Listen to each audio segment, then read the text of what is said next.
Whoa, what is that? Freaking spider. What's up, guys? Welcome to the channel. And before we get started with this video, I never normally do this because I hate asking guys for things. But if you guys have been enjoying the content, or if you guys are new, say what's up in the comments and just give me a like. Toss a like on this video. It really would help me out. You guys have been really supportive lately in the comments. So keep it going, man. It's really cool. I've been replying to every single one of you, so I'm doing my best. I'm doing my best because I really do appreciate it. It doesn't go unseen. Also, we would really appreciate it if you guys could go ahead and grab some merch. It really helps us out continue with these builds and get things done quicker and better for you guys. So link is down below, but let's just get into this video. Hope you guys enjoy. Thank you.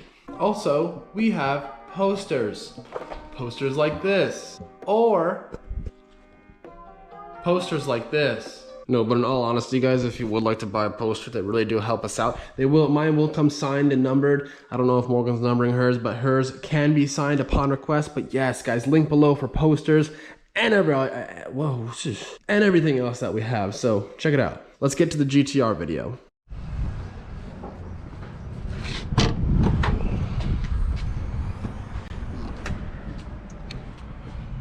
All right, it's finally time.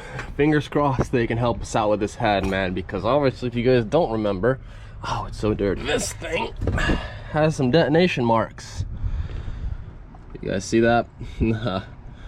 Yeah, so I think it should be okay. They might be able to fill it up a little bit and grind it back down, but whatever they can do, I'm sure it'll be better than where it is. So the main purpose of this trip, though, is to go ahead and pick up the 2JZ rotating assembly head and block crank for the G35. So if you guys aren't following the Mally Motorworks YouTube channel, go ahead, check out the link below, give us a follow, and keep up to date with all the shop builds. So some cool stuff happening, so don't sleep on it. Let's go ahead and make this freaking hour drive Texas, man. Everything's an hour away. All right, just picked up the head and the block and the crank from Napa. Just kidding, they're not a machine shop. Block and the head are back there. If you guys are in the San Antonio area, check out Long's Machine Shop. Heard a lot of great things about them, so you know, they definitely did some good work on the parts that we delivered and picked up. So man, I've been running around all day. I have not eaten anything, and it's like an hour drive to the machine shop, so it just takes so much time to get there and back, but all's good.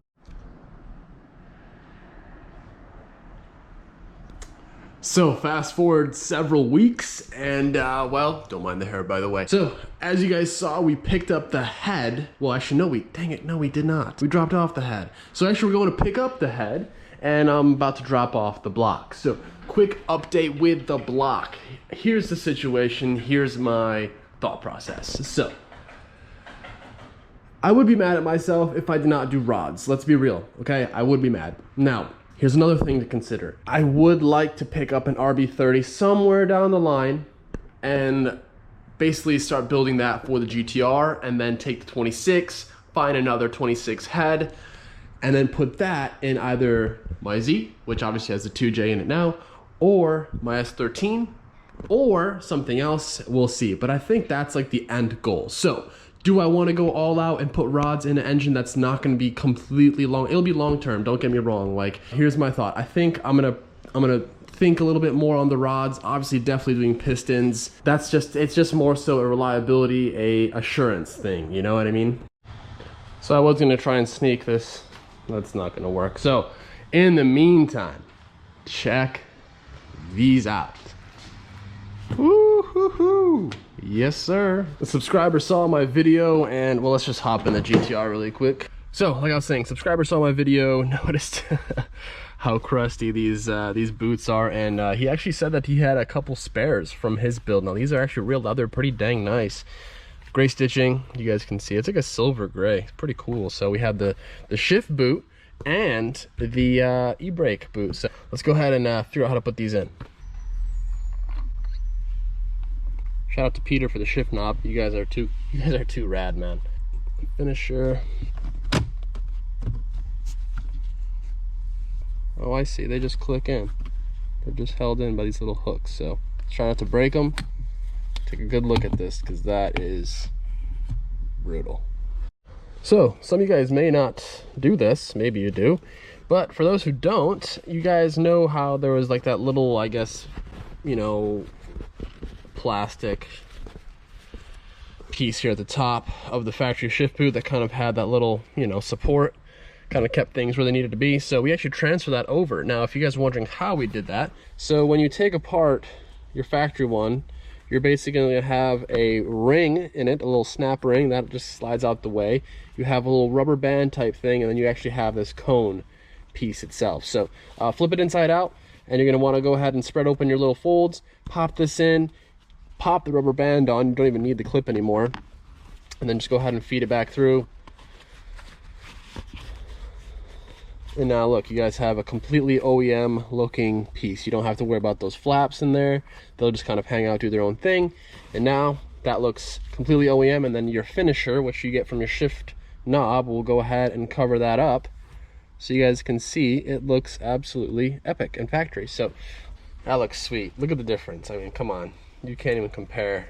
Okay, well, let's not put this on. I gotta figure out how to take the shift boot or this handbrake boot off. Probably have to remove the whole freaking center console is my assumption. Okay, I'll be back.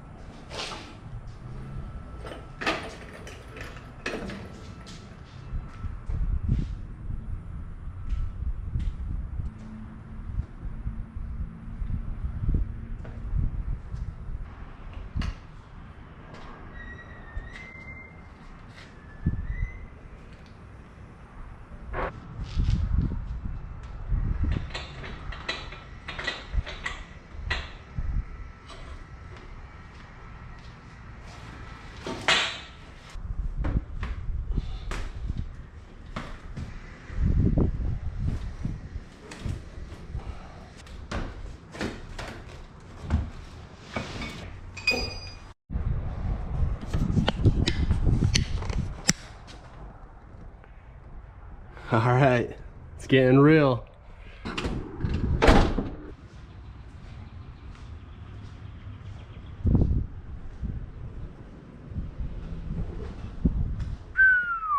Man, dude, little details, man, I swear. Especially in the interior makes such a major difference. Thank you, man. Thank you, Baz.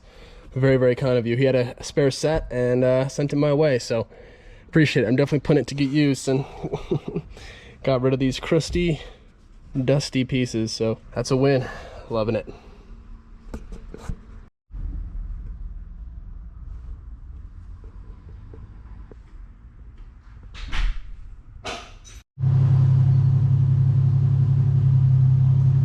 We really need to start making some moves on this engine bay. It's been sitting idle for a little bit too long. Speaking about idling, yes, my Z is out there warming up. We're about to go out and get some stuff so we can get this job done. So first off, main task in hand is to handle this spot, right? So we got to get rid of all this.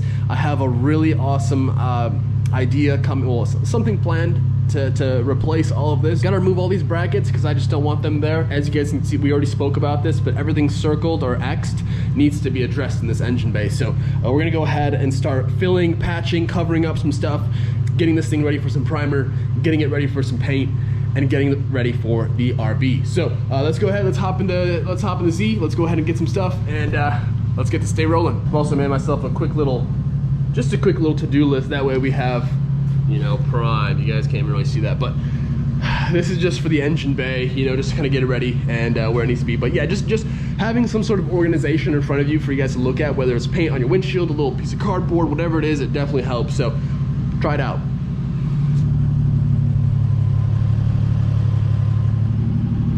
Car is super dirty. We got like rain randomly last night, but it was really clean. But now, as you guys can see, it's not.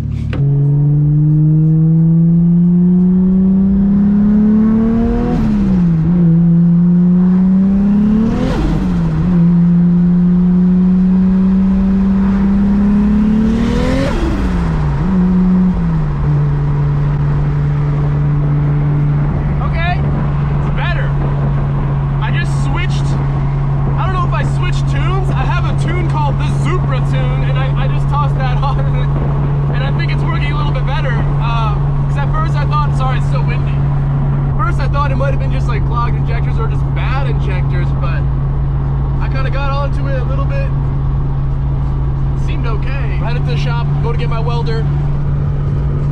Just looking at my computer, no, not really looking at it. Beautiful day out here in Texas. Beautiful day.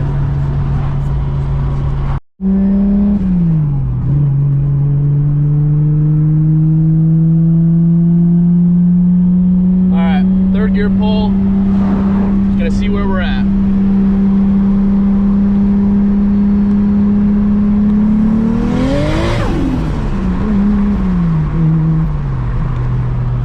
Yeah, it's still lean. Honestly, I just think my injectors are shot, dude. Like, these things really are kind of crappy. Unfortunately, it lasted obviously, but now I think with E85, they've had it, man. They've had it. So yeah, that's just my prognosis, because I don't think they're clogged, because at idle cruising it's fine. They still could be clogged, I'm not sure, but that's just where I'm at, which kind of sucks, because now that means I have to get probably new injectors. I still have a stock fuel rail, stock style injectors, but they're just really cheap ones. They're just really cheap. So all right, I think I got what we need. Got my welder. Now all I need to get is some gas and some welding wire. We're freaking off for the races, man. Let's get this bay looking right.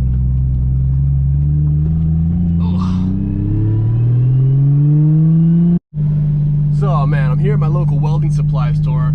Hopping in, about to get a bottle, welding bottle, gas bottle, some wire, whatever. Thought it'd be like 60, 70, maybe 80 bucks, maybe.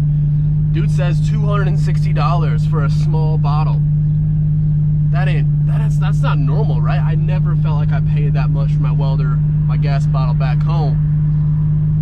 Woo-wee, I ain't paying that. So what I was gonna go and do today is just start welding up all these holes, but clearly without any gas, I mean, we could just weld gasless, but that's really not what I want to do. So we're gonna move on to the next step, which, well, here we are. Can't do this. We did this. Grind welds, that's, you know, when we finish that cut battery tray. That's where we are right now. So we're gonna go ahead. I got the grinder out here. So I have a spot weld removal tool, like a little drill bit. These little things, you can get them at like Harbor Freight. I'm sure you can find them elsewhere, but sometimes they are harder to find than you would think. So it's gonna look pretty, it's not gonna look great when it's gone, but we can't keep that there. That's pretty obvious.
Everybody was kung fu fight.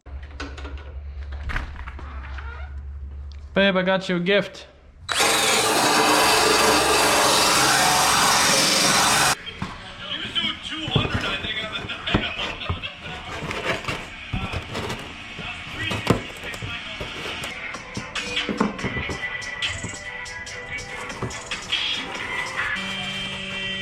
It idles high after the second P, so we're gonna go back and verify.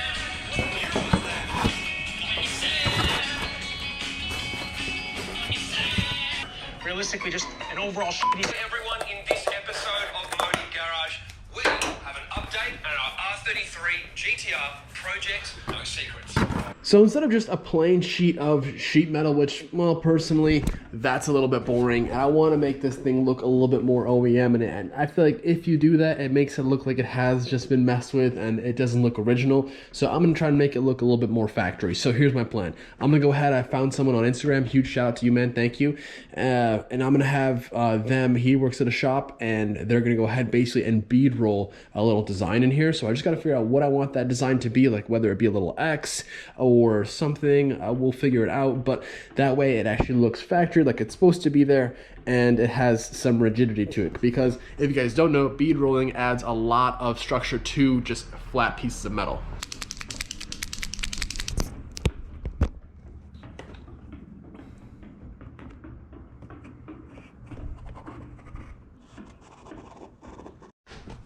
So we have removed the excess seam sealer, that's done. We have cut out the battery tray, that's done. Rust cleanup, I'm gonna work on that a little bit right now. So, well, first off, the seam sealer, guys, you can kind of see, I just trimmed away a lot of the excess. I mean, there's a whole pile of it over there. Now there's just a little bit of rust here and there, you know, between seams, here up here in front where the fender goes, just here and there. I also will be stitch welding most of this engine bay as well, so just add a little bit of extra rigidity, a little bit of extra strength. Now I did find a gas bottle. I'm gonna get one online. It's about $108 for a 40-pound bottle. It's been a while since I bought gas, but yeah, 260 bucks just seemed a little bit crazy, right? I don't know.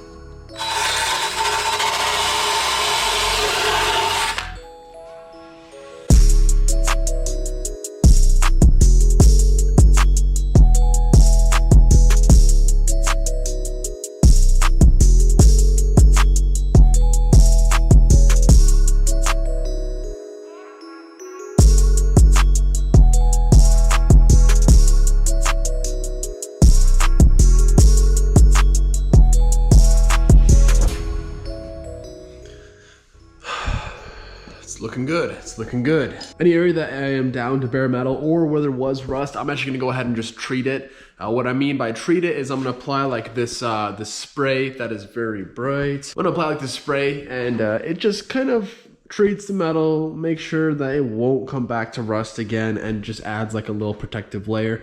Then we'll go ahead and toss some primer on there. It'll be sealed. It'll be good forever. My gas bottle will be here, I think, in a few days, hopefully by the weekend. That way we can get started in filling up these holes and just starting the process to get this thing ready for paint. Now, in the meantime, there are a lot of other things I will do to keep myself occupied and keep you guys hopefully entertained. Yeah, doors off. So I'm just going in here, cleaning up, because behind the hinges, we had some rust starting.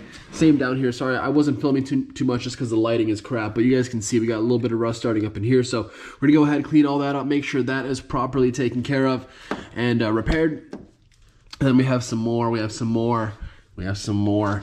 Don't worry about that. We'll talk about that later. We have some more to address underneath in the rocker. So that's gonna happen coming up pretty soon. Hinges are off, cleaned up underneath the hood hinges. Hopefully you guys are stoked, man. This is exciting, right? This is exciting. It's starting to slowly come together. I know it doesn't really look that way, but we're rolling through our list here. We're rolling through our list. Rust cleanup, we're done with that. We're done with that. Where's my pen? I mean, we're like halfway done. We're like halfway done, you know?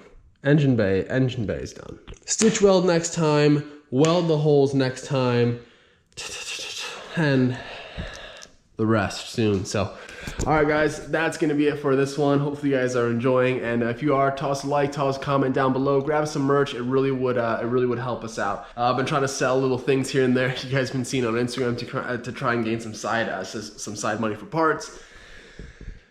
So hopefully we'll get this thing done sooner than later, but that's gonna be it. Also, next time you guys will be seeing Also, next time you guys will be seeing the wheel well restorations. So I'm going to be completely kind of cleaning up the wheel well, reapplying like some Raptor liner, some Line-X, whatever you guys want to call it, some proper undercoating. That way it's sealed, it's solid, it maybe even adds some rigidity to the chassis. So, and that way it just kind of prevents anything else from kind of getting in there and corrosion and whatnot. So stay tuned for that. I'll see you guys in the next one. Have a good night. Peace.